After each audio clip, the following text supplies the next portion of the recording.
आपल्याला माहिती आहे बाय कॅमेरल हाऊस आहे, आपल्याकडे वरचा सभागृह, आपल्याकडे खालचा सभागृह आहे. असं असताना बऱ्याचशा वेळेला मंत्र्यांना दोन्ही ठिकाणची कामं बघायची असतात.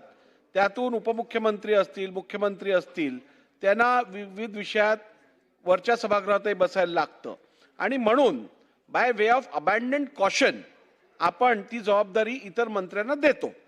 असं असताना मला वाटतं यात काही गैर नाहीये आणि त्यामुळे परत परत प्रत्येक अधिवेशनात हाच विषय आपण घ्यायचा, तेच रुलिंग माझ्याकडनं घ्यायचं, हे मला वाटतं उचित नाही. आपण आता पुढे जाऊया.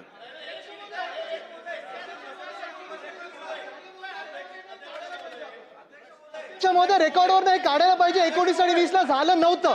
चुकीची माहिती येऊ नये. अध्यक्ष महोदय, राज्यमंत्री असताना राज्यमंत्री उत्तर देऊ शकतो. मंत्र्यांना उत्तर देता येत नसेल तर त्यांनी तसं सांगावं. चला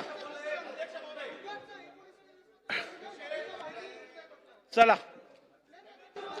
सन्मान्य सदस्य आदित्य ठाकरेजी, या संदर्भातली माहिती गेल्या वेळेला पण दिली आहे आणि आपल्याला जर सुस्पष्ट माहिती ऐकूनच घ्यायची असेल तर ती पूर्ण वाचून परत दाखवायची तयारी आहे. मागच्या वेळेचं रुलिंग काढून द्या. चला चला पुढे जाऊया.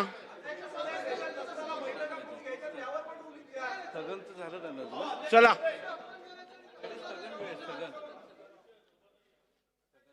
कुठे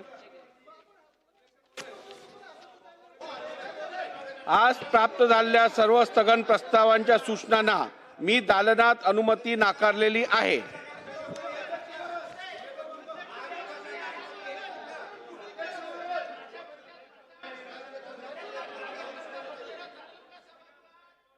चला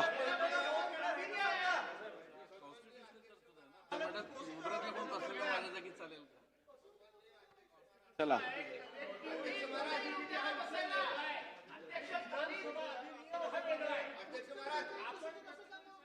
सन्मान्य सदस्य भास्कर जाधव साहेब, आपण जे नियम बनवतो ना, या सभागृहाचे जे नियम आहेत त्याला कॉन्स्टिट्यूशनल मॅन्डेट आहे. ते नियम काय आपण आपल्या मर्जीने करत नाही आहोत. संविधानात आदेश दिलेला आहे की प्रत्येक सभागृहाने, प्रत्येक विधानसभेने आपल्या संदर्भातले नियम बनवणं आवश्यक आहे आणि त्याच्या अनुषंगानेच या सभागृहातले नियम बनवले जातात. पुढे जाऊया.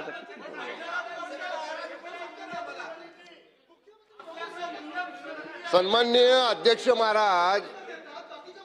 अध्यक्ष महाराज, मला या निमित्तानं सरकारची बाजू देखील समोर आली पाहिजे. आज हे प्रत्येक अधिवेशन आहे.